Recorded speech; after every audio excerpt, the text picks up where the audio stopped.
시청자 여러분 안녕하십니까? 뉴스 현장 시작합니다.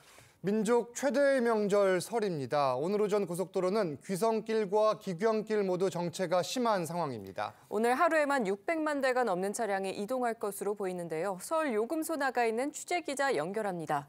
곽승환 기자, 현재 교통 상황부터 전해주시죠. 네, 이곳 경부고속도로 서울 요금소는 차량 행렬이 이어지고 있습니다. 귀성과 기경 행렬이 함께 몰리면서 상하행선 모두 정체가 빚어지고 있습니다. 한국도로공사는 오늘 하루 설 연휴 중 가장 많은 차량이 고속도로를 이용할 것으로 전망했습니다. 경부고속도로 신갈분기점, 양방향 모두 차량들이 제속도를 내지 못하고 있고 안성분기점 인근은 서울 방향으로 차들이 꼬리에 꼬리를 물고 있습니다. 중부내륙선 여주분기점 창원 방향도 차들이 가다 서다를 반복하고 있습니다. 지금 서울 요금소를 출발하면 부산까지 6시간 40분, 목포 5시간 50분, 대구와 대전은 각각 5시간 40분과 3시간 40분이 걸리겠고 부산에서 서울까지는 7시간 30분, 목포 6시간 30분, 대구와 대전은 6시간 30분과 4시간 20분이 소요될 것으로 보입니다. 한국도로공사는 설 당일인 오늘 수도권에서 지방으로, 지방에서 수도권으로 각각 46만 대가 이동하는 등 전국적으로 605만 대가 고속도로를 이용할 것으로 예상했습니다. 정오쯤 절정에 달했던 귀성길 정체는 오후부터 점차 풀리겠습니다. 귀경길 정체는 오후 4시쯤 최고조에 이르렀다 자정이 넘어서야 풀릴 것으로 예상됩니다. 고속도로 통행료는 설 연휴가 끝나는 12일까지 면제됩니다. 서울요금소에서 TV조선 곽승환입니다.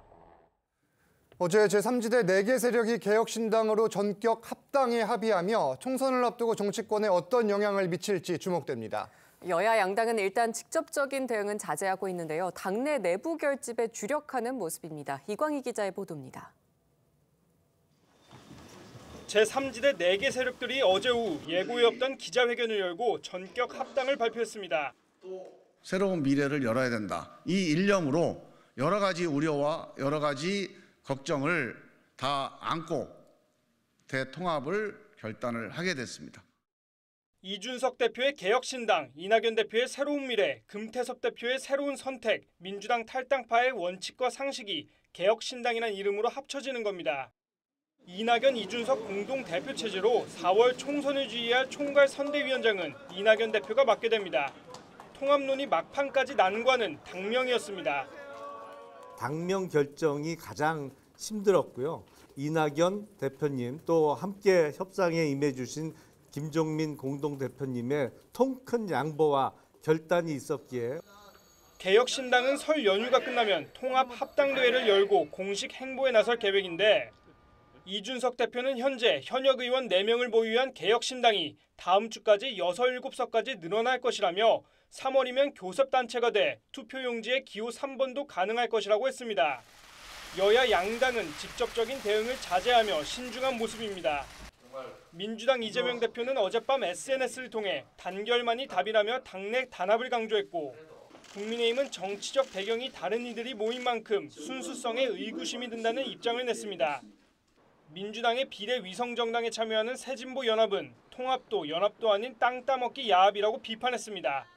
TV조선 이광희입니다. 설날인 오늘 총선이 60일 앞으로 다가왔습니다. 어제 전격 합당 사실을 발표한 제3지대 움직임에 여야 모두 촉각을 곤두세우고 있는데 설 연휴를 달구는 정치권 쟁점들 패널 4분 모시고 자세히 짚겠습니다. 이종근 최수영 정치평론가, 김두수 시대정신연구소 대표, 차재원 부산가톨릭대 특임교수와 함께합니다. 안녕하세요. 안녕하세요. 안녕하세요. 네, 주제 바로 보시죠. 네, 어제 오후였습니다. 그야말로 전격적으로 제3지대의 4개의 세력이 합당에 합의를 했는데 이름은 개혁신당, 당대표는 이낙연, 이준석 공동대표 체제입니다. 어제 마침 또 저희랑 같이 방송을 했는데 그때는 이 소식이 알려지지 그렇죠. 않았는데 그 이후에 갑자기 발표가 됐거든요. 어떻게 보셨어요? 저는 한 3가지 이유가 있었던 걸로 분석이 됩니다. 첫 번째가 최근에 한동훈 위원장이 거의 이슈를 집중해 가면서 사실은 뉴스의 그 주목도를 다 끌어가고 있고 그다음에 민주당도 어쨌든 이른바 명문 갈등으로 인한 공천에 대한 대립 이런 부분에 있어서 뉴스 주목도가 높아지는 이때 사실 요즘 제3지대가 거의 보이지 않았거든요. 그렇죠. 그런 데 대한 어떤 조급증, 특히나 오늘 설 밥상에 반드시 우리의 어떤 존재 가치를 보여줘야 한다는 그런 절박감이 있었던 것 같고요. 두 번째가 이낙연 대표가 어쨌든 이 선으로 후퇴해서 통 큰 양보, 더더군다나 이제 당명까지 이제 이준석의 개혁신당에 넘겨졌던 이낙연 대표의 통 큰 양보가 있었던 것 같고, 마지막으로는 현실적인 이유도 있었던 것 같아요. 왜냐하면 2월 14일인가가 이제 국고보조금을 지급하는, 이제 말하자면은 그 선관위가 하는 이제 그때 그 날인데, 기한이 있는 거죠. 기한이 있는 거죠. 그때 어떤 기준을, 일정 기준을 맞춰가지고 조금이라도 더 지원을 받아내겠다는 예. 그런 현실적인 것도 작용이 되면서 이 세 가지가 맞물리면서 어제 오후 이후 귀성길 설 인사를 마치고 전격 합의가 이루어진 건 아닌가. 이렇게 그리고 마침 오늘 저희가 이 첫 아이템으로 다루는 것도 지금 시점을 고려했던 걸로 보이는데, 잠깐 언급하셨지만 관심을 모으는 게 당명입니다. 이준석 대표의 신당 이름이죠. 이 개혁신당으로 부르기로 했는데 이낙연 대표가 그러면 좀 이렇게 양보를 크게 했다, 실제로 좀 통 큰 양보다라고 말씀하셨는데 같게 보시나요? 맞습니다. 그 당명이 갖는 의미는 약간 흡수 합당 같은 느낌을 주게 돼 있거든요. 흡수합당. 어느 당이 주도해서 합당했느냐 이런 느낌을 주기 때문에 가능한 중립적인 당명으로 조합을 하려고 합니다. 새로운 이름으로 만드는 거죠. 대체로 그런데 이번에 예. 이제 개혁신당으로 한 이유는 이낙연 대표가 아주 통큰 결단을 한 거고, 네. 이것은 뭘 이야기하냐면 비례 전문 정당이 아니라 지역구에 200석 이상의 지역에 다 내겠다는 뜻입니다. 그럴 경우에는 기호가 굉장히 중요해지거든요. 그러니까 동일한 기호를 받기 위한 5석 이상이 넘어가야 전국의 기호가 동일해집니다. 예. 그러지 않으면 출마하는 지역마다 기호가 다 달라지거든요. 이제 그런 것들을 막고, 그다음에 이제 지금에 나온 정당은 개혁신당이나 새로운 미래나 또 그전에 합당했던 뭐 한국의 희망이나 네. 또 새로운 선택이나 이 모든 이름이 다 제3지대의 이름으로 다 좋습니다. 그럼에도 불구하고 이렇게 통 크게 개혁신당은 그래도 인지도와 좀 더 앞서 있는 지지도 이런 걸 고려해서 예. 이낙연 대표가 양보했다 이렇게 볼 수 있습니다.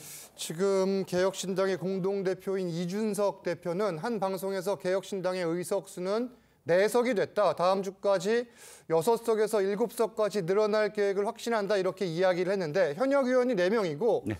지금 6석인 당이 있잖아요. 네. 그 당보다 더 의원을 확보하겠다, 이런 의미죠? 네, 그렇습니다. 4석이 됐다는 건 이제 한 석 남았다 이런 뜻도 돼요. 예. 왜냐면 아까 말씀하셨지만 2월 14일과 3월 15일이 굉장히 중요합니다. 2월 14일은 선거 보조금 중에 선거 보조금이 아니라 경상 비용이에요. 그러니까 4분기 경상 보조금이 나갑니다. 그리고 3월 15일에는 의석수에 따라서 선거 보조금이 나갑니다. 이 두 가지를 합하면 기준이 이렇게 돼요. 4석 미만이냐, 아니면 5석에서 19석이냐, 아니면 20석 이상이냐, 이 3단계거든요. 그렇죠. 그럼 4석과 5석은 어마어마한 차이입니다. 이 기준에 따르면. 그래서 5석 이상 무조건 해야 되고요. 그리고 또 앵커께서 지적하셨다시피 3번이 이제 치열하게 정말 전쟁이 벌어집니다. 기호 3번. 아까 굉장히 예. 혹평을 했던 맞아요. 그 그룹 있잖아요. 그 그룹과 완전히 경쟁을 해야 되거든요. 비례 그룹도 있고 또 녹색 정의당 그룹도 있고, 그 비례 3번 또는 앞으로 위성정당하고도 싸워야 됩니다. 예. 그러니까 현역 의원을 얼마나 지금 확보를 하느냐. 이준석 대표가 사실 당명만 가져갔지만 실질적으로는 거의 다 내준 셈이에요. 왜냐하면 공동대표를 받아들였거든요. 이준석 대표 측에서는 단독 대표를 끝까지 고집했어요. 그런데 공동대표를 하면서 당명을 교환하는 그런 형식이 됐어요. 왜냐하면 지금 당장 5명 이상이 꼭 필요했다라는 게 지금 절박한 상황이었기 때문이죠. 네, 지금 말씀하신 것처럼 이준석 대표는 개혁신당이 지역구에서 기호 3번, 이 비례에서도 투표용지에 3번째로 등장하는데 큰 문제가 없을 것이다, 이렇게 자신을 하고 있습니다. 기호 3번을 이렇게까지 좀 강조하는 배경이 뭘까요? 앞서 말씀하신 것처럼 뭐 여러 가지 이야기니까 정치적인 메리트가 있는 것이죠. 당장 선거를 할 때 있어서는 전국적으로 그러니까 단일 기호를 확보할 수 있는 것이 이 5석 이상이 돼야 됩니다. 예. 그렇기 때문에 사실 이 지역구에 후보를 출마시키기 위해서는 각 정당에서 예를 들면 기호 3번이다, 5번이다, 이것이 상당히 중요한 것이기 때문에 그런 측면도 있고, 또 하나는 선거에 있어서의 여러 가지 국가 보조금을 받을 수 있다는 이점도 있는데요. 저는 이준석 대표의 이야기 중에서 주목할 부분이 뭐냐면 예. 비례에서도 투표용지에 세 번째로 등장할 것이라는 부분인데, 이 부분과 관련해서는 사실은 만약에 유승정당을 만들지 않는다고 한다면 사실은 이 지금 그러니까 이 5명만 확보하면 이 동일 번호를 가질 수 있지만, 예를 들면 유승정당을 만들 때는 거기도 현역 의원이 5명 이상 있어야 그렇죠. 동일 기호를 가질 수가 있다는 예. 것이거든요. 그렇다고 한다면 이 지금 다른 당에 탈당한 현역들이 비례위성정당에 가기 위해서 자신의 그러니까 정치적인 임대를 약속하는 경우가 쉽지 않다는 것이죠. 지난 총선 때 같은 의원 그렇죠. 꺼주기를 꺼주기 이야기하시는 같은 경우. 거예요. 뭐 예를 들면 예. 내가 지역에 그러니까 낙선을 해서 탈당을 했지만 네. 위성정당 가서 내가 안정적인 순번을 받는다고 하면 갈 수는 있겠죠. 예. 그럴 경우에는 그러니까 제3지대에서의 정치 개혁의 명분이 떨어질 수밖에 없다는 것이죠. 자, 그렇다고 한다면 만약에 현실적으로 지금 이 위성정당을 만들지 않는다는 이야기일 수 있다는 것이죠. 과연 이거 지역구 정당으로만 그러니까 예. 이 지역구와 비례를 다 같이 아우르는 정당으로 간다는 뜻인지 아닌지 그것이 좀 불명확한데 예를 들면 지금 이제 보이는 이 지금 단어로 봤을 때는 지금 제3지대는 위성정당을 만들지 않겠다는 의미도 내포되어 있다고 해석을 해야 됩니다. 제3지대 자체는 위성정당을 만들지 않을 것이다. 그런 그렇죠. 이야기입니까? 현실적으로 만들 경우에는 예. 의원이 5명이 그렇죠. 또 더 필요하기 때문에. 알겠습니다. 개혁신당의 움직임을 누구보다 주목하는 곳은 국민의힘과 민주당일 겁니다. 총선에 작든 크든 어떤 식으로든 영향을 미칠 수밖에 없는데 일단 국민의힘 입장은 큰 판세의 변화는 없을 것이다. 민주당에선 탈당파를 향해 이준석에 흡수되려고 당을 벌였냐 이렇게 비판의 목소리도 나왔는데 지금 양당 어떻게 지켜보고 있을까요? 지금 겉으로는 사실 뭐 폄하하고 그다음에 무시하는 예. 전략을 할 겁니다. 원래 정치학에서 그 약자가 강자를 따라가면 편승 전략을 씁니다. 그렇죠. 이슈에 얹혀가는 전략을 예. 쓰는데 강자가 약자를 그 말하자면 그 언급하지 않으려는 전략을 우리가 무시 전략 혹은 회피 전략이라고 하는데 그렇게 가는 거죠. 그래서 그렇지만 내부적으로는 셈법 계산에 치열할 겁니다. 왜냐하면 실질적으로 민주당에서는 이번 컷오프가 설 연휴가 끝나면 예. 1차 컷오프 20% 발표하잖아요. 그래서 이재명 대표가 급하니까 어저께 탈당하지 말라는 뜻에서 우린 단합이다. 우린 갈등 없다. 뭐 이렇게 급하게 얘기했는데 그렇죠. 이런 부분이 얼마나 영향을 미칠지 아마 고민을 할 겁니다. 국민의힘 내부에서도 실질적으로 본인들도 2월 말이면 또 탈당이 나올 수가 있는데 예. 과연 여기에서 이제 흔히 얘기하는 대로 그러면 탈당파들이 이준석의 개혁신당으로 원래 가려고 했던 사람들이 그러면 어디로 갈 것인가? 왜냐하면 민주당과 합쳤기 때문에. 그렇죠. 그런 점들에 대해서 우리가 어떤 스탠스를 유지해야 될 것인가 아마 이런 손익계산과 셈법이 물밑으로는 치열하게 전개되지만 겉으로는 제3지대 큰 변수 안 될 거야 라고 이제 퉁치는 예. 그런 무시 전략으로 지금 일관하고 있다고 보입니다. 일단은 무시 전략으로 임하지만 제3지대로 추가 탈당이 규모가 어느 정도가 되느냐 또는 어떤 인원들이 나가느냐에 따라 뭐 아직까지는 가능성입니다만 어떻게 전망하세요? 일단 지금 여야 거대 정당들이 예.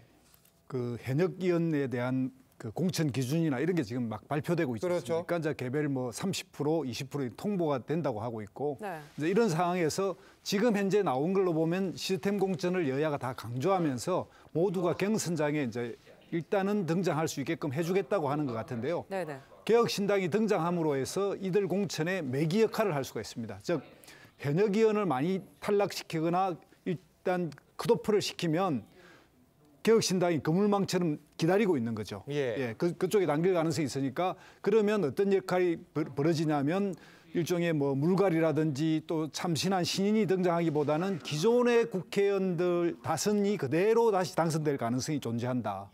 반면에 그 사람들을 이렇게 컷오프를 시키면 개혁신당으로 둥지를 예. 옮길 가능성도 있다. 개혁신당은 과거 선명한 개혁적 입장만 내걸어서 일종의 뭐랄까 독립영화 같은 걸 찍겠다고 마음을 먹었는데 3지대를 통합했다는 뜻은 뭐냐면 1000만 관객이 되는 상업영화를 찍겠다는 거거든요. 그럴 때는 주연이 확실하다면 조연과 기타 특별 출연은 얼마든지 받아들일 수 있다는 그 관점에서 그물망을 치고 있는 겁니다. 그물망을 치고 있는데 이 명분을 또 어느 쪽에서 확보하느냐 그 부분도 초점을 맞춰야 할 부분 같은데 또 하나 관심이 이준석 대표죠. 방송 인터뷰에서는 지역구에 나가겠다고 했어요. 어느 지역을 염두에 두고 있을까요? 일단 이렇게 보셔야 될 것 예. 같아요. 지금 이 당이 앞으로 가야 하는 방향은 지역 기반을 사실 생각 안 할 수가 없거든요. 예.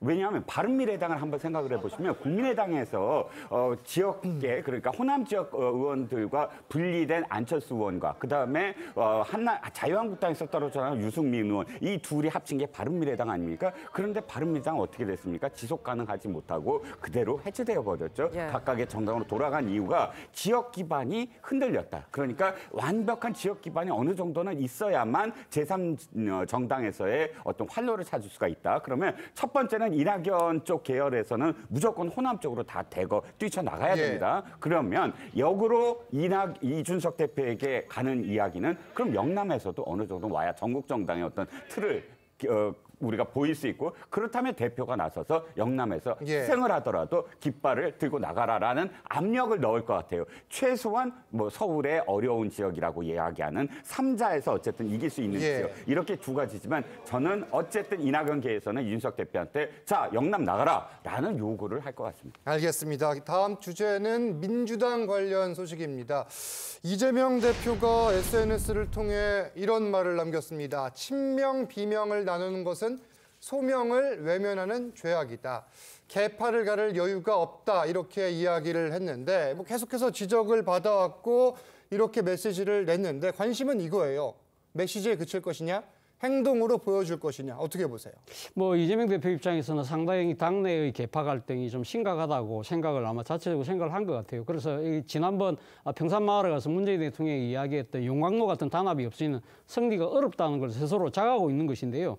문제는 저는 어제 이재명 대표의 그 페이스북 글에서 조금 그러니까 인식의 그 관점 자체가 조금 잘못됐다는 생각이 들었어요. 어떤 생각이냐면 비명과 친명을 나누는 건 죄악인데 구분 짓기 자체가 저들의 전략이라는 표현을 썼잖아요. 그러면 지금 이제 이 당내의 개파 간의 갈등을 부추기고 하는 것이 물론 외부에서 이간질하는 측면도 분명히 있죠. 그러나 지금 당내의 여러 가지 친명과 비명 간의 갈등 그리고 또 그러니까 이 친명 간의 갈등 자체가 어떻게 보면 지금 이 원외에 있는 친명이나 또 좀 그러니까 원외에 있는 그러니까 지금 이 위원장들, 그러니까 위원장급들 되는 이 지금 사람들이 현역을 공격하는 그런 측면이 강하잖아요. 특히 무엇보다도 이재명 대표의 강성 지지층이라고 하는 이 팬덤이 소위 말하는 수박청산 이런 부분들에 대한 갈등에서 비롯된 측면이 분명히 있거든요. 그렇다고 한다면 지금 저들의 전략을 이렇게 단속하기 전에 먼저 내부적으로 예를 들면 우리끼리의 단합을 위해서 예를 들면 아까 제가 말씀드렸던 대로 강성 팬덤이 뭐 수박이라는 이야기를 하면서 이 지금 비명을 공격한다든지 친문을 갈라치게 한다든지 이런 부분들에 대해서는 서로의 자제를 이야기를 하면서 나는 정말 이 지금 엄격한 룰에 의해서 시스템 공천을 할 것이라는 그런 이야기들이 담겼어야 되는 것이 아닐까라는 생각이 든다는 겁니다. 그러니까 정리를 하면은 친명이냐 친문이냐 하면서 우리를 구분짓는 행위 자체가 저들의 전략이다 이렇게 밝힌 것은 상황 인식을 지금 잘못하고 있는 것 같다 이런 지적인데 이 분석이 맞다면은 이 행동들 그 내부 갈등을 조정할 이재명 대표의 의지가 과연 있냐 또 이런 지적이 나올 수도 있겠네요. 그러니까 저 말이 지금 빨리 나와야지 왜 지금 나옵니까? 원래 말이 머뭇거리고 나올 때는 진정성이 없는 거잖아요. 지금 명문 갈등 지금 시작됐습니까? 벌써 일주일이 넘었습니다. 자, 그런데 여기서 지켜볼 거는 이재명 대표는 이렇게 좋은 얘기, 말하자면 소명이라는 얘기를 했지만 실질적으로 측근들의 발언은 결이 달라요. 이른바 이재명계 좌장이라고 하는 사람 정성호 의원은 지금 문재인 정부에 책임 있는 사람 하지 말라고 해요. 그리고 이재명 대표의 비서실 차장이라는 분은 임종석 실장을 향해서 성동구의 등기천녀라고 얘기합니다. 자, 이렇게 얘기한다 그러면은 이재명 대표의 말이 진정성을 가질 수 없는 거죠. 그러니까 이재명 대표는 굿캅, 좋은 역할하고 그다음에 정성호 같은 친명의 좌장은 배드캅 역할을 하면서 이른바 치고 빠지기 전략 아니냐. 대표의 말에 메시지가 힘을 가지려면 행동이 뒷받침해줘야 되는데 이런 전략은 당장 지금 제3지대로 출범하니까 무언가 안을 단속하려는 그런 전략 같은데 이 말이 저는 과연 그것으로만 진정될 것인지 저는 회의감이 듭니다. 네, 지금 이재명 대표의 SNS 글도 그렇고 지금까지의 상황을 보면 이재명 대표는 문재인 전 대통령과 만나 친문과 친명은 하나라며 좀 명문 정당을 강조하고 있습니다. 하지만 그럼에도 이 친명과 친문 간의 갈등의 골은 좀 더 깊어지는 분위기인데 양측 목소리 먼저 들어보시죠. 문재인 정부가 정권 재창출을 실패한 거 아니겠습니까? 그런 측면에서 책임이 있다는 분들 많이 계시고요. 문재인 정부의 핵심적인 역할을 했던 분들이 어떻든 책임을 져야 된다는 이런 의견도 굉장히 크기 때문에 저는 그냥 오히려 대놓고 물어보고 싶습니다. 저도 이제 친문계의 대표적인 인사로 분류가 됩니다. 그러면 저보고 총선 나오지 말라는 이야기인가. 그러나 지금 총선을 앞두고 그 누가 됐든 우리가 이길 수 있다면 모두를 끌어안아야 되는 이 상황에서 잘잘못을 따져가면서 뺄셈하는 것이 승리에 도움이 되느냐. 무엇을 향해서 어떤 목표를 가지고 그러한 말씀들을 계속 하시는지 의도가 참 궁금합니다. 자, 그러니까 앞선 발언들을 정리하면 이 친명계 좌장이라 할 수 있는 정성호 의원, 이 문재인 정부에서 핵심적인 역할을 했던 분들이 책임져라 이렇게 이야기를 했고, 친문계죠. 고민정 의원은 뺄셈 정치는 승리에 도움이 안 된다 이렇게 맞서면서 갈등이 봉합되는 게 아니라 격화되는 상황이었거든요. 지금 분명한 것은 파적 갈등 또는 어떤 인물을 놓고서 갈등, 이건 분명히 존재하고 있는 부인할 거죠. 수 없는 현실이다. 그렇습니다. 그러니까 이게 각 정당이 본인의 정강 정책을 중심으로 해서 그 정강 정책을 풀어나갈 사람들을 다음 총선에 많이 나올 수 있게 해야 되는데, 그러한 정강 정책이 잘 정리돼 있지 않은 가운데 오로지 인물 간의 경쟁이나 인물적 요소들을 보다 보니까 이제 개파를 타게 된 거고요. 이명박 공관위원장 입장에서 보면 정치학의 거두 입장에서 과거 민주당이 대선 백서를 만들었지만 발간하지 않은 것, 또는 평가서를 내부에 작성하지 못한 문제에 대해서 문제의식을 가지고 있는 겁니다. 이건 문제가 있다.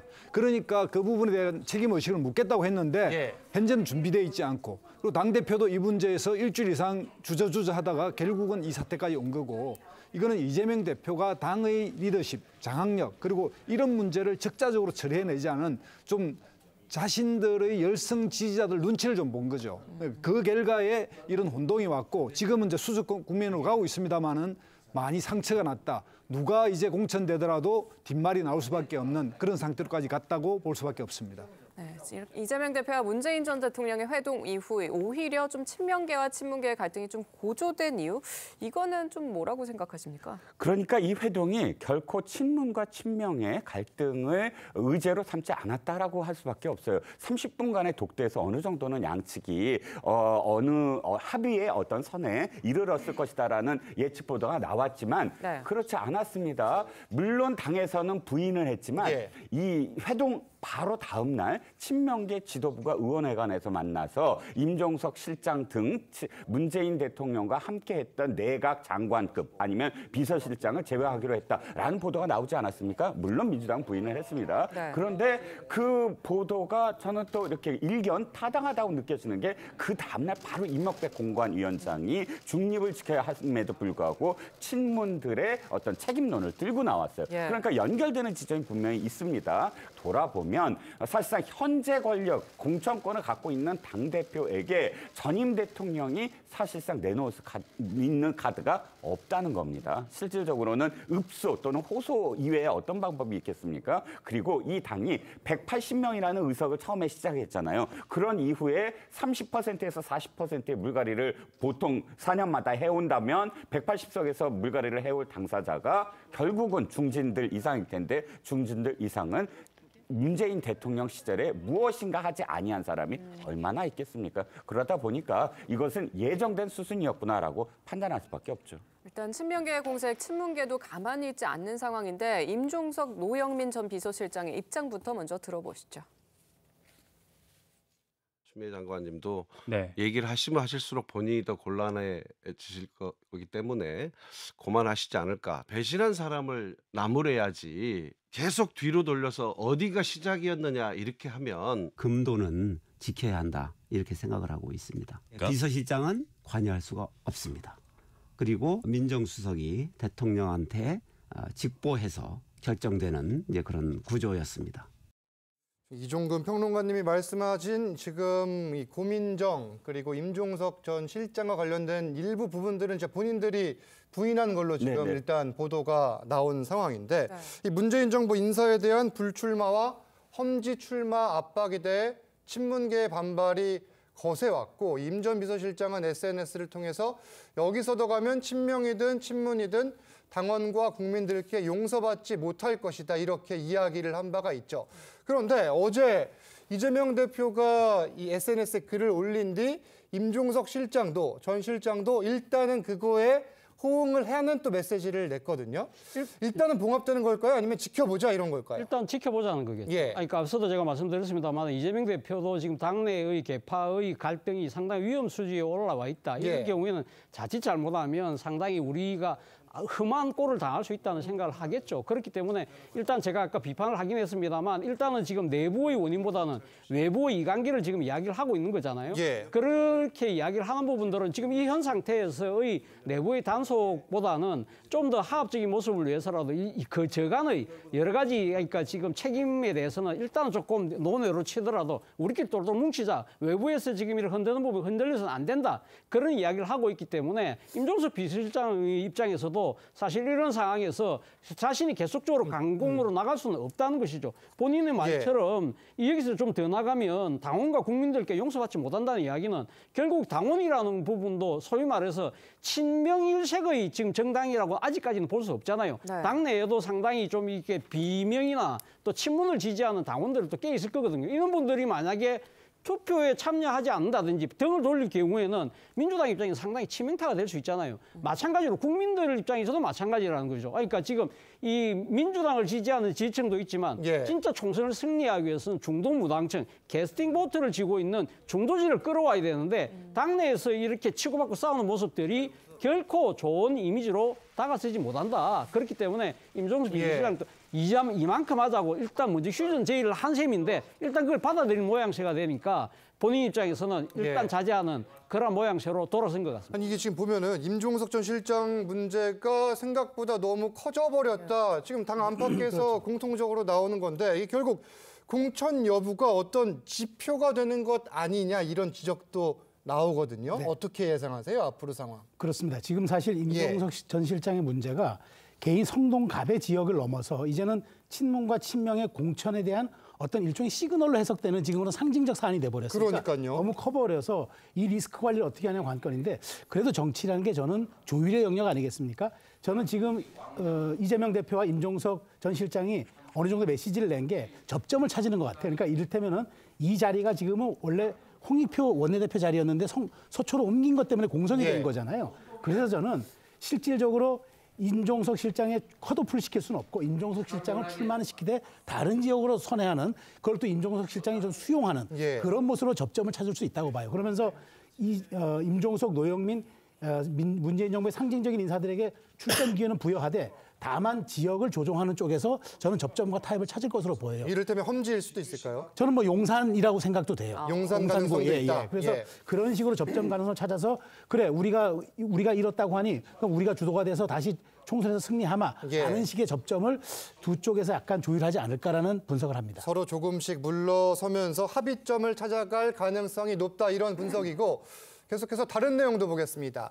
한동훈 국민의힘 비대위원장은 지난 7일 관훈토론회에서 이재명 대표 말대로 검사 독재가 있었다면 이 대표는 감옥에 있을 것이다 이렇게 직격을 했죠.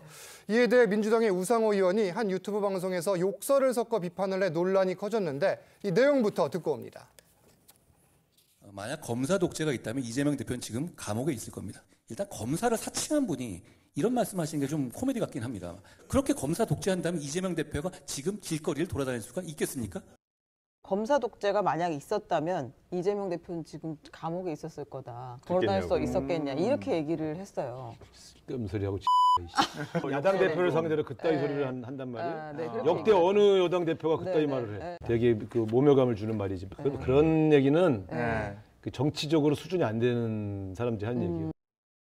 이게 지금 비판을 하면서 나온 이야기인데 먼저 우상호 의원은 4선의 대표적인 86세대 정치인이죠. 일단 이번 총선에는 불출마를 선언을 하기는 했는데 지금 이 논란 어떻게 보고 계세요? 그러니까 정치인이 불출마를 선언한 상태에 마음이 좀 해이해졌던 것 같아요. 그러니까 그러다 보니까 딱 그 경각심이 좀 약해진 건데 문제는 이제 욱한 거죠. 그러니까 한동훈 비대위원장의 저런 야당 대표가 감옥에 있어야 된다는 말이 또 굉장히 지나친 말이고 그렇게 말하면 안 되는데 이 말이 나온 배경에 대해서 비판하는 마음에서 욱한 마음이 또 돼서 그 비속어가 그 말에 들어가 있단 말이에요. 두 사람의 뜻은 분명합니다. 그러니까 한동훈 위원장이 그렇게 이야기한 것도 무리한 이야기고 우상호 위원장도 이 문제에 대해서는 가능하면 차분하게 설명해야 되는 거고 여야의 뭐 협치 대상이기도 하고 서로 파트너이기도 한데 이 문제를 비판할 때 이렇게 지나치게 하면 안 된다 이야기를 해야 되고 그리고 이제 한동훈 위원장도 지금까지 그 법무부 장관 시절에 이재명 대표 제가 있으면 감옥 갈 거라 그랬고 계속 감옥에 집어넣으려고 했던 것도 사실이지 않습니까? 그러니까 이게 방법이나 그 과정에 좀 잘못돼 버리니까 본래의 취지까지 훼손되는 대표적인 사례이다 이렇게 생각이 듭니다. 네, 또 우상호 의원의 해명도 짚어봐야 할 텐데 우 의원은 TV조선과의 통화에서는 발언이 부적절했던 것은 인정한다. 하지만 여당 대표도 야당 대표에게 그렇게 표현한 건 적절치 않다고 했습니다. 이 해명은 이종근 평론가님 어떻게 들으셨습니까? 과연 그럴까요? 두 가지 점에서 적절하지 못했다고 생각을 하는 게요. 첫 번째는 뭐냐면 과연 그러면 이 민주당이 여당 시절에 여당 대표였던 이해찬 대표는 굉장히 이 표현의 수위가 적절했습니까? 저는 굉장히 적절하지 못한 막말했던 부분이 굉장히 많거든요. 네네. 이해찬 대표는 총리 시절부터 국무위원으로서 야당의 질에 대해서 버럭버럭 고함을 질러가면서 한동훈 비대위원장이 법무부 장관 시절에 했던 발언보다 훨씬 더 수준 높게 사실 대항을 해서 그때도 문제가 됐습니다. 그리고 대표된 이후에도 당시에 야당 대표를 굉장히 많은 부분에서 그 압박을 넣었고 또 표현도 적절하지 못했던 부분 많거든요. 기자한테도 뭐라고 그랬습니까? 땡땡 뭐 해갖고 거의 욕설을 하지 않았습니까? 그런데 그때 민주당은 어떻게 대응을 했죠? 아주 당당하고 좋은 어떤 자세를 취하고 있다라고 했습니다. 그런데 지금에 와서 뭐 야당 대표의 어떤 표현에 대해서 왈가왈부하는 그럴 어떤 자격이 있을까라는 생각이 좀 들고요. 두 번째는 뭐냐면 유튜브니까 괜찮다. 저는 이 시각도 다르다고 생각을 합니다. 지금 모든 방송이 다 유튜브로 합니다. 그래서 TV조선도 해요. 그럼 TV조선의 유튜브는 적절 수위를 검증하지 않습니까? 스크린하지 않습니까? 스크린해야 됩니다. 방송통신위원회에서도 유튜브에 대해서 좀 더 엄격하게 지금 바꾸고 있어요. 그리고 선거에 직접적으로 영향을 미치고 있어요. 그러니까 지금 여당 또 비대위원장까지 했던 분 아닙니까? 그러면 도리어 유튜브에서도 적절하게 표현을 해야 된다라고 스스로 생각도 하고 그런 법안을 제정해야 될 분이 나서서 유튜브는 괜찮다. 그래서 이렇게 했다라는 시각도 저는 잘못됐다고 생각을 합니다. 과거 우상호 의원은 반기문 전 총장의 발언을 강하게 비판하기도 했었는데요. 먼저 들어보시죠.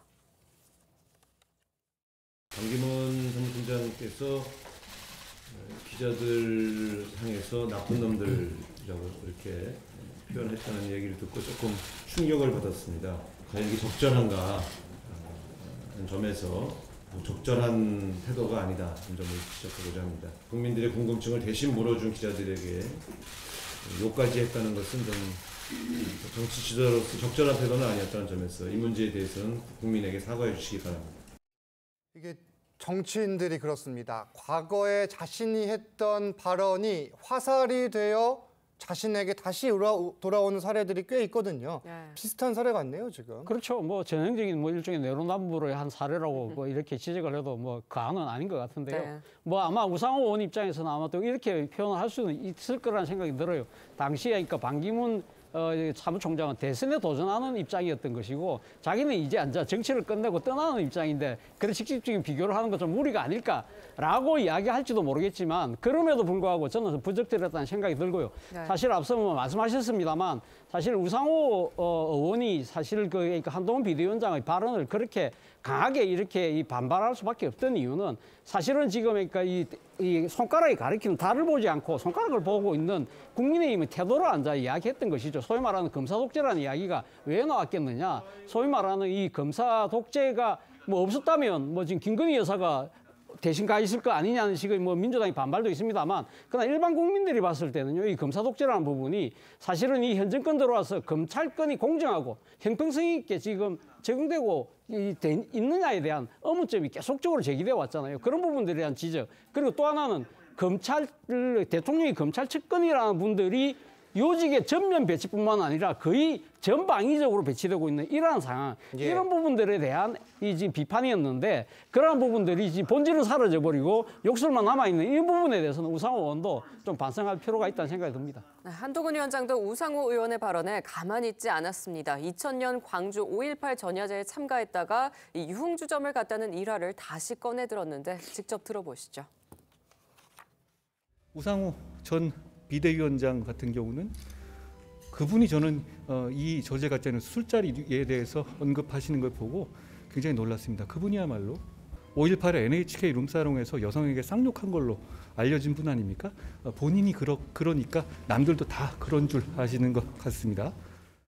한동훈 위원장은 이 과거 광주 유흥주점에서 이 운동권 상황을 지금 다시 끄집어내면서 비판을 하는 건데 이게 사실 운동권 청산론으로 계속 비판을 하다가 김경률 비대위원이 마포 을에 출마를 하지 않겠다 이렇게 선언하면서 이게 좀 화력이 약해지는 것 아니냐 했지만 이 프레임이 다시 살아나는 것 같아요. 그렇습니다. 지금 야당 입장에서는 이번은 계속 우리 윤석열 정부의 그 정권 심판론으로 계속 얘기를 하잖아요. 그렇죠. 근데 그래서 이제 맞불로 꺼내든 게 이제 586 청산론 그러면서 이 한동훈 위원장은 그에 한 발 더 앞 나가서 정치 교체 이걸로 시대 교체를 하는 게 이제 말하자면 목표인데 이게 좀 사그라드는가 싶었는데 우상호 의원은 사실 586 정치인의 대표격 아닙니까? 그렇죠. 사실 좌장격인데 그분이 이렇게 부적절한 발언을 했고 그다음에 다시 과거에 광주에서의 그 유흥주점 사건이 소환되면서 도덕성 윤리적 논란도 다시 이제 불러일으키거든요. 그렇다면 저는 이렇게 봐요. 국민의힘에서 이 586 청산론으로 꺼내든 게 이게 거야 심판론입니다. 그러니까 야당이 정권 심판론을 얘기한다면 우리는 180석의 거야를 가지고 도대체 완력만 휘두른 야당을 심판해달라. 이른바 쌍방 심판론이 구도에서 먹힌다 그러면 이번 총선 구도는 어떻게 변해갈지 모르기 때문에 이 발언이 오히려 저는 민주당의 발목을 잡을 수 있는 악재가 될 수도 있다. 그래서 한동훈 위원장은 이 부분을 본인의 아주 모멘텀으로 삼아가지고 조금 더 강하게 압박을 걸 가능성도 있어서 앞으로 민주당이 여기에 대한 대응들을 좀 정밀하게 해야 될 것 같다는 생각이 듭니다. 알겠습니다. 지금 국민의힘은 운동권 청산론, 민주당은 정권 심판론으로 맞서는 상황인데 한동훈 위원장이 이 5.18 이야기를 다시 한 것, 조금 전 싱크는 이제 지난해 싱크고 이 상황 이후에 다시 이제 메시지를 내기는 했는데 이 프레임 싸움이 야권에서는 어떤 구도로 흘러갈 걸로 전망을 하십니까? 일단 지금 현재 한동훈 위원장 입장에서는 운동권을 청산하는 쪽으로 해서 민주당이 어떤 주류 중에 586 또는 686이 주도하고 있다. 이 이제 프레임을 씌우려고 하고 있는 거고요. 통상의 이제 이 중간 선거, 그러니까 미국 같은 경우는 전형적으로 대통령 선거의 중간은 정권의 평가 이런 것들이 하다 보니 그런데 한국 정당에서 보면 지난 2000년 이후에 중간에 이렇게 대통령 선거에서 총선이 여당에게 완전히 불리하고 야당에 유리했던 경우도 별로 없습니다. 그렇죠. 그때마다 등장하는 건 뭐냐면 그 당을 이끌고 있는 리더십, 그 당이 어떤 입장을 취하느냐에 따라서 선거판은 많이 달라졌습니다. 2000년, 2016년 두 차례만 야권이 승리를 했어요. 맞습니다. 총선에서는. 그러니까 이게 그냥 통상이 이렇게 해서 지금 현재 알려져 있듯이 정권 심판이 일반이다로 이야기하지만 그만큼 민주당은 제대로 이끌어가야 되고요. 그런데 이제 문제는 지금 한동훈 위원장이 맞추고 있는 운동권 심판이라고 하는 것이 이재명 대표를 비롯한 이재명 대표에 둘러싸여 있는 사람들이 다 운동권이 모르겠습니다만 이재명 대표 본인도 아니고 현재 주도하고 있는 사람도 그렇게 눈에 띄지 않습니다. 그러니까 지금 우상호 의원이라든지 이인영, 이번에 이제 문제가 됐던 임종석 이런 분들이 대표적인데 그런 정면에서 약간 초점이 빗나가 있고 오히려 상대를 욕하기보다는 그러니까 이런 이야기 있죠. 심판보다는 심장이 뛰게 해달라. 내가 이 당을 지지해야 될 만큼 마음이 울컥하거나 울렁울렁해서 그 당을 찍게 만드는 그래서 그 당이 민생과 대한민국 발전을 위한 정책 이걸 내놓는 게 중요하다고 생각합니다. 운동권 관련해서 지금 이재명 대표가 실제 운동권이 아니었던 상황이고 정권 심판론 또한 지난 총선 결과들을 봤을 때 그렇게 연결되진 않았다. 지금 이런 분석인데 양측의 전략이 실제 어떤 효과를 거둘지는 좀 더 지켜봐야겠습니다. 다음 주제로 가보겠습니다. 지금부터는 국민의힘 소식 하나씩 듣겠습니다. 김건희 여사 논란에 대한 윤석열 대통령의 방송 대담에 김경률 비대위원은 이렇게 말했죠. 아쉽습니다. 5글자로 심정을 내비쳤는데 이 한 라디오 방송에선 좀 더 자세한 이야기를 했다고 합니다. 들어보시죠. 저는 이런 문제제기 다 받아들이고 안고 해야 되지 않을까. 그러니까 감히 비유하자면은 이제부터는 제가 대통령실더러 윤석열 대통령께 사과하십시오라기보다는 국민들로부터 매를 이제 제가 맞아야죠. 제가 두들겨 맞고 그리고 제가 사과하고 해야 될 일이 아닌가. 그리고 총선 때까지 이 매를 맞으면서 이제는 가야죠. 자, 그러니까 김경률 비대위원의 발언은 이제 당이 사과할 차례다, 뭐 이렇게 해석할 수도 있는데 이게 국민의힘 비대위원이잖아요. 네. 좀 비대위원 자격으로 이야기를 한 걸까요? 개인의 이야기일까요? 어떻게 해석해야 됩니까? 개인이지만 비대위원의 이야기죠. 왜냐하면 그렇죠. 비대위원이 아닌 김경률 개인의 이야기를 우리가 여기서 이야기할 필요는 없지 않겠습니까? 그렇죠. 뭐 공인회계사로서 여러 가지 어떤 뭐 그 조국 흑서 등을 써왔지만 지금 김경률 비대위원에 우리가 지금 관심을 두는 이유는 대통령의 그 대담 이후에 김건희 여사와 관련돼서 당이 어떤 입장을 취하느냐. 그것 때문에 계속 주시를 했고 그래서 김경률 비대위원이 방송에 나와서 당이 그것을 떠나야 합니다라고 이야기한 것을 비추어서 이제부터 그렇다면 진짜 당이 김건희 여사와 관련된 사과를 직접적으로 하면서 그 문제로 선거를 이끌어갈 수 있느냐 이런 시각으로 봐야 되는 것이고요. 네. 아마도 당이 이제 이 발언 이후에 특히 이제 한동훈 비대위원장을 중심으로 해서 어떻게 할 것이냐는 수기에 들어갔을 겁니다. 그런데 한 가지 제가 단서로 생각을 하는 건 앞으로 어떻게 될 것이든가를 추정할 수 있는 건 두 가지예요. 뭐냐면 하나는 이 김경률 비대위원이 이런 발언을 할 것이다라고 이미 예고를 했어요. 그러니까 당 밖의 목소리를 이제부터 더 활발하게 낼 거다. 불출마 선언하면서. 그리고 그 전에도 내가 비판하는 상대 진영을 비판하는 똑같은 시선으로 안에 있는 문제도 이야기하겠다. 이렇게 일관된 입장을 보여왔거든요. 그런데 여기에 한동훈 비대위원장이 지난번 비대위 회의를 통해서 아이고 이런 것 때문에 모셔왔습니다. 이런 표현이 마치 다른 어떤 당을 공격하는 것 할 때 이렇게 추임새를 넣은 것처럼 당시 해석을 했지만 저는 그건 아니었다고 봅니다. 한동훈 비대위원장이 김경률 비대위원과의 어떤 관계 또는 소통을 하고 있는 여러 가지의 정황을 비추어 봤을 때 이것은 단순한 비대위원 한 사람의 의견이라기보단 앞으로 이 문제를 공론화해서 당이 적극적으로 뭐 사과를 하든 아니면 또 이 문제를 또 다른 어떤 차원으로 끌고 가든 당이 주도하겠다라는 선언으로 보입니다. 일단 겉으로는 국민의힘에서는 김 의원의 발언이 개인적인 입장이라고 선을 그었습니다. 김건희 여사 논란을 두고 그럼 당내 의견이 좀 갈라질 가능성 이건 있다고 보십니까? 뭐 충분히 가능성이 있다고 봅니다. 지금 당장 일본 그 설날 연휴가 끝나고 나면 아마 각 언론사들이 총선을 앞둔 설날 민심 여론조사가 막 쏟아질 거 아니에요? 네네. 그렇다고 한다면 그럼 그 이전에 그럼 김건희 여사의 문제에 대한 그러니까 지금 입장 변화를 국민들이 물어보겠죠. 네. 그렇다고 한다면 그런 부분에 대해서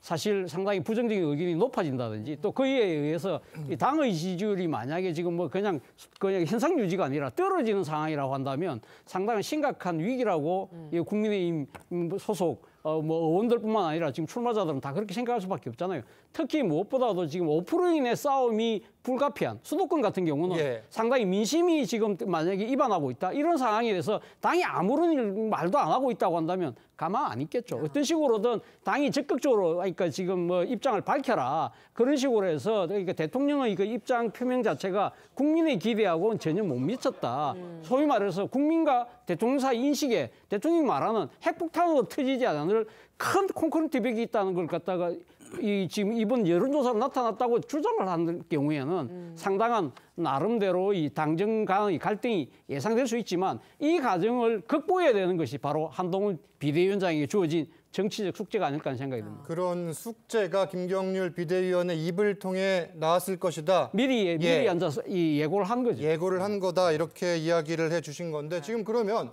수도권 출마자들 그리고 뭐 상대적으로 총선에서 좀 유리한 고지를 점할 수 있는 영남권 출마자들 사이에 생각이 다를 수도 있습니까? 저는 좀 두 갈래로 봐요. 그러니까 지금 말씀하신 것처럼 그 수도권의 대응과 그 말하자면 영남권의 대응은 좀 다를 거라고 봐요. 그러니까 수도권의 입장에서는 어쨌든 중도층에 소구를 해야 되기 때문에 이 문제에 대해서 사실 대통령이 저렇게 대담을 통해서 공적으로 한 발언은 일종의 최종 상태, 이른바 엔드 스테이트로 봐줘야 합니다.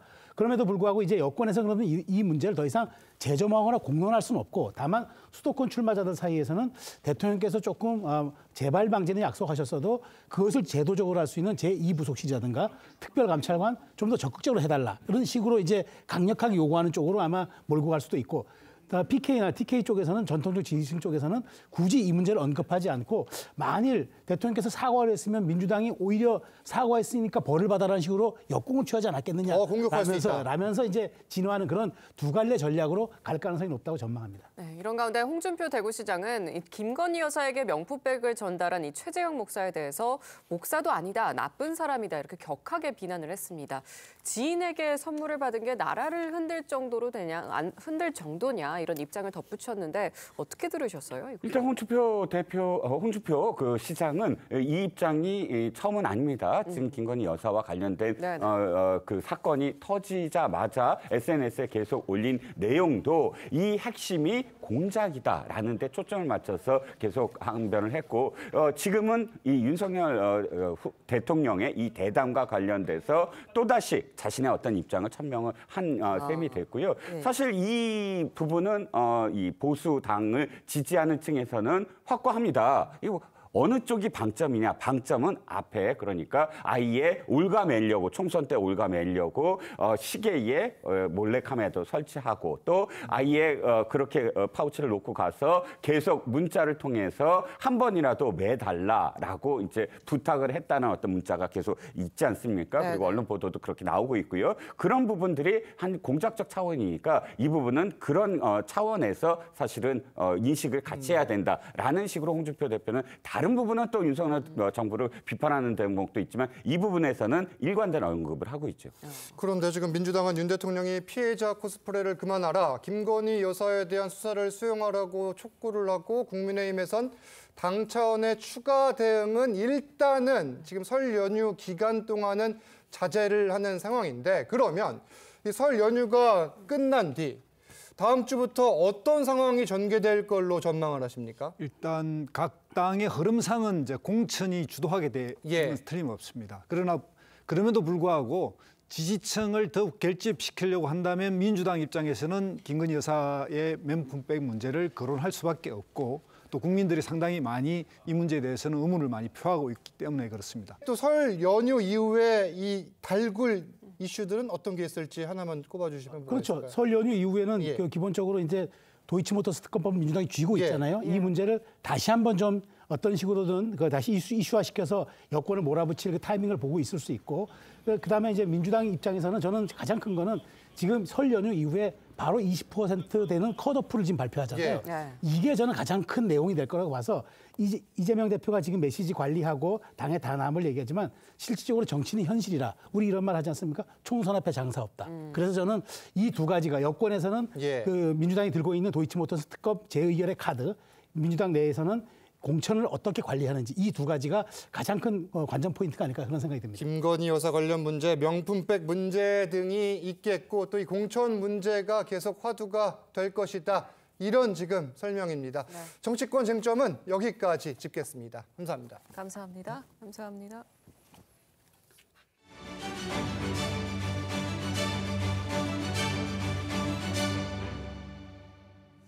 반려동물을 키우는 가구 수가 600만 가구를 넘으며 이 반려동물과 명절을 나는 모습도 점점 다양해지고 있습니다. 애견과 동반 출입이 가능한 곳을 찾는가 하면 고향에 가는 시민들을 위한 이 전문 돌봄 시설도 생겼습니다. 전정원 기자의 보도입니다. 카페에 모인 강아지들이 꼬리를 흔들며 인사합니다. 포토존에선 사람이 아닌 강아지가 포즈를 취합니다. 아이고 예뻐라. 귀여워. 반려동물과 동반 취식이 가능한 프랜차이즈 카페에서 주인과 강아지들이 여유로운 시간을 보냅니다. 설 연휴 맞이해서 여행 가는 길에 강아지와 같이 놀러 왔어요.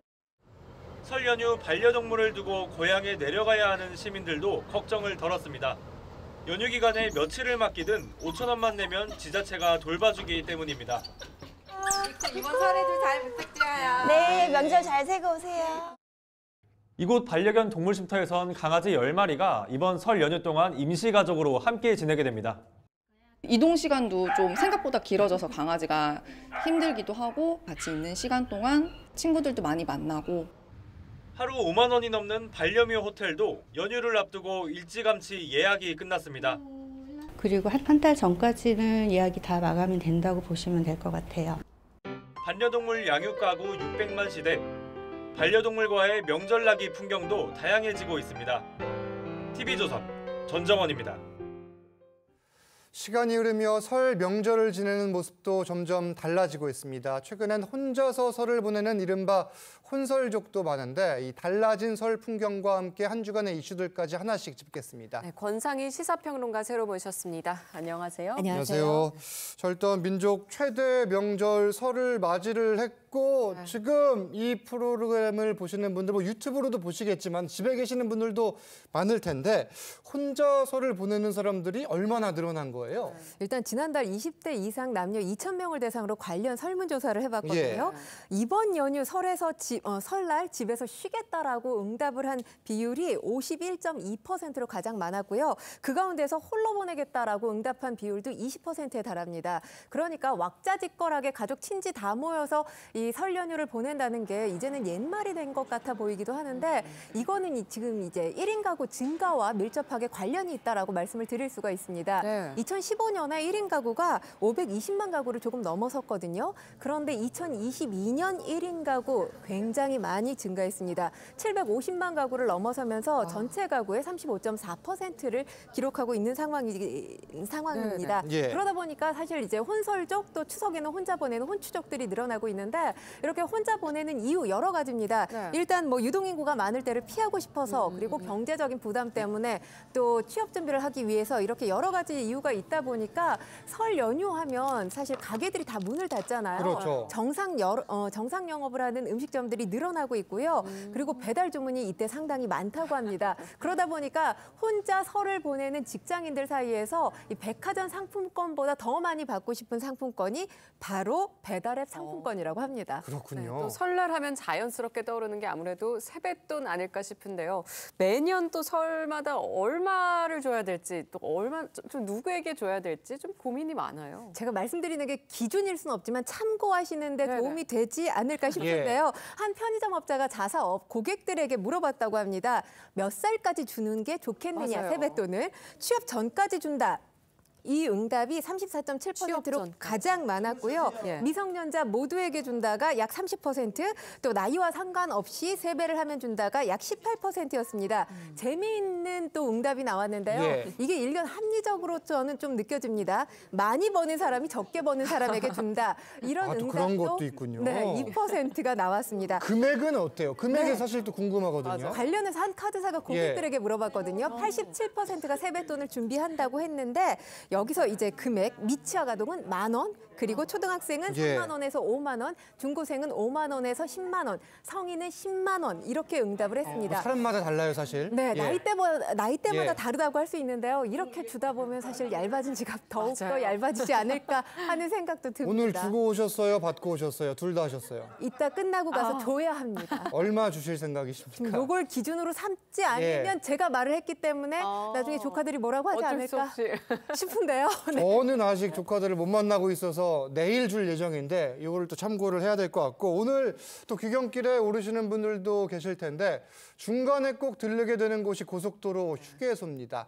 가장 많이 팔리는 음식은 뭘까 이것도 궁금했는데 이것도 자료가 좀 있나 봐요. 뭐 우동이나 꼬치 이렇게 생각하실 수도 있는데요. 음식이라서 아마 이걸 빼놓으신 분들 계실 텐데 아메리카노가 1위를 차지했습니다. 커피군요. 네, 그렇습니다. 지난 추석 때도 이 휴게소에서 가장 팔린 음식 1위가 바로 커피였는데요. 지난해 설 같은 경우 이 커피가 39만 9,500잔 팔렸고요. 매출 기록액만 17억 7천여만 원을 넘어섰습니다. 아무래도 뭐 휴게소에 들릴 때 상당히 피곤한 시점에 피로를 좀 풀기 위해서 들리잖아요. 카페인 충전을 위해서 이 커피 구매하시는 분들이 많지 않나 싶습니다. 네, 또 이번 연휴를 이용해 영화관 찾으시는 분들 많을 텐데요. 이번 극장가에서는 특히 이 실버 여배우들의 활약이 눈에 띕니다. 극장가를 채운 윤여정, 남은희, 또 김영욱 배우의 이야기 잠시 듣고 오시죠. 나이가 있으니까 모든 게 할 수 있는 범주 내에서 해나가는 거. 그래도 그게 계획이죠. 잘 해내고 그랬으면 좋겠어요. 나는 모든 할머니 할아버지들이 많이 운동하고 많이 움직이고 우리가 좀 저 나이에도 저렇게 연기를 하는구나 그런 생각을 하시고 나 개인으로는 하는 동안 열심히 운동하고 얼마나 할지는 모르지만 그냥 그러다가 부르면 가면 되지. 영호 언니가 제 롤 모델이에요. 저보다 10년 위시거든요, 딱. 그래서 내가 옛날에도 맨날 그랬어요. 난 언니만큼만 일할 수 있었으면 좋겠다. 제 나이에는 지금 일을 할 수 있다는 자체가 제 건강이라든지 여러 가지 여건이 허락을 하는 거니까 감사한 일이죠.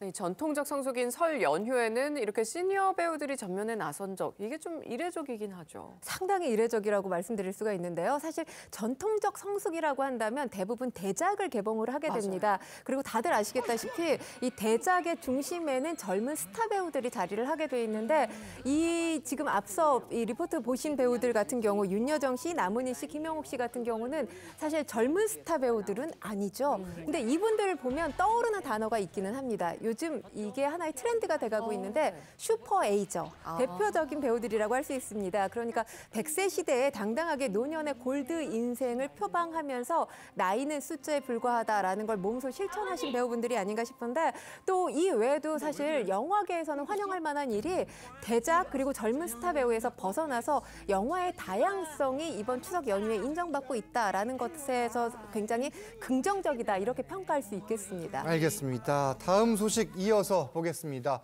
1등 복권 당첨 누구나 한 번쯤 꿈꿔보는 상황인데 1등 당첨금을 받을 수 있음에도 불구하고 찾아가지 않은 당첨자가 지난해 무려 4명이나 된다고 해요. 네, 그렇습니다. 당첨금 많게는 35억에서 20억까지 이 4명이 찾아가지 않은 금액이 무려 115억 원에 달합니다. 왜 이런 일이 벌어질까 생각하실 텐데요. 그러니까 당첨을 바로 확인하지 않고 로또 용지를 잘 보관해뒀다가 잊어버리는 경우도 있고요. 또 훼손 가능성도 배제할 수가 없죠. 이 로또 용지가 훼손됐다 하더라도 절반 이상이 남아있고 또 일련 번호 이 식별이 가능하면 당첨금 받으실 수가 있습니다.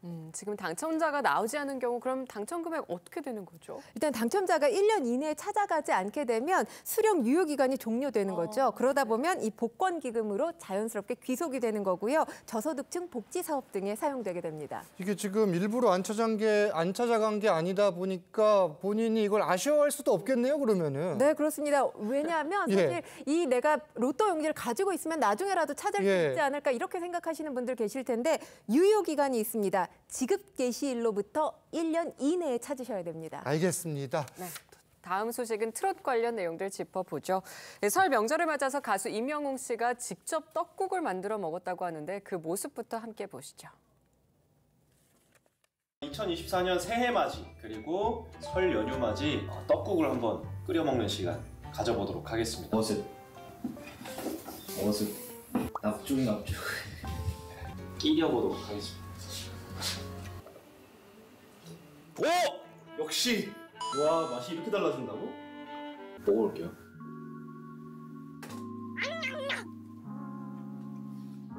진짜 거짓말이 아니라 너무 맛있어. 일단 첫 번째 목표는 건강하자. 건강해야 콘서트를 무리 없이 진행을 할 수 있으니까 건강하자. 건강은 제 맘대로 안 되잖아. 24년도야. 넌 참 빠른 아이구나. 뭐가 그리 보고 싶다고 벌써 찾아왔니? 이왕 찾아온 거 잘 놀다 가자꾸나.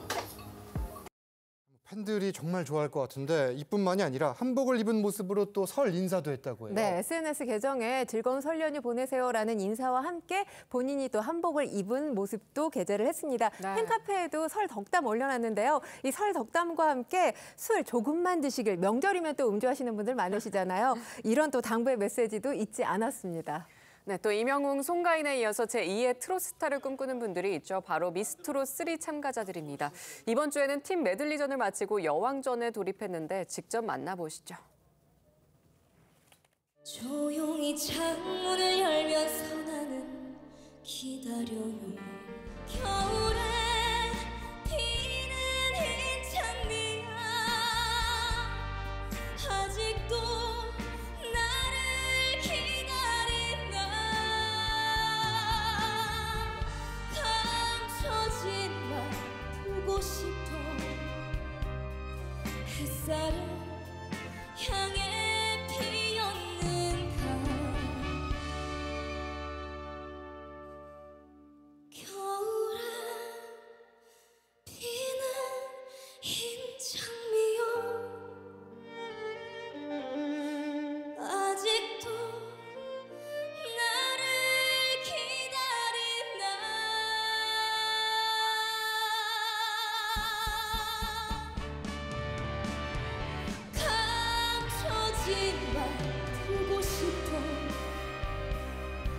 햇살을 향해 피었는가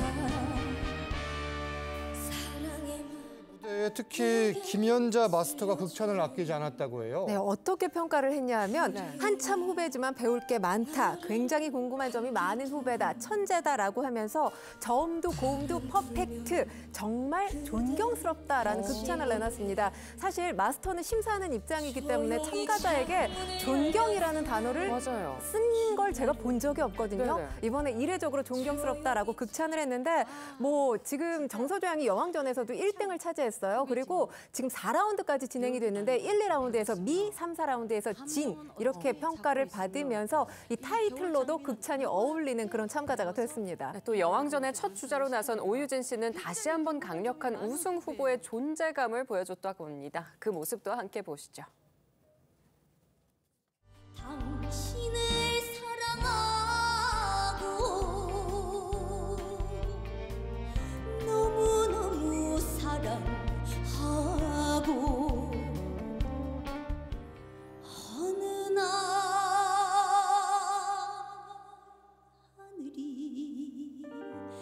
하늘이 내게 천년을 빌려준다면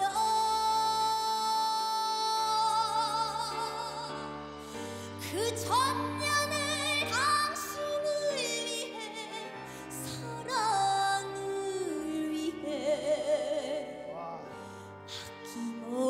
아낌없이 심사평에 뭐 김연아 선수 이야기도 나왔다고 해요. 네, 현역 마스터가 그런 평가를 해놨는데요. 이 오유진 양 무대 위에서 모든 걸 완벽하게 해내는 모습을 보면 김연아 선수가 대회에서 보여준 담대함이 떠오른다라고 했습니다. 노래춤 리더십에서도 무결점 참가자로 평가를 받고 있죠. 앞으로가 기대되는 그런 참가자입니다. 뭐 계속 지금 기대되는 무대가 나오는데 다음 주는 어떤 무대가 또 예정이 되어 있습니까? 기대라는 단어를 제가 또 한 번 써야 될 것 예. 같은데 사실 역대 미스트롯, 미스터트롯 시리즈에서 삼각대전이라는 게 없었거든요. 삼각대전? 네, 혼성 콜라보 미션이 예고되어 있습니다. 지난해 미스터트롯 2에서 진선미를 비롯해서 탑7에 오른 가수분들 7분과 그리고 5라운드에 진출한 14분의 참가자가 꾸미는 무대 역시 기대하셔도 좋을 것 같습니다. 알겠습니다. 권상희 평론가와는 여기서 인사 나누겠습니다. 네. 감사합니다. 감사합니다.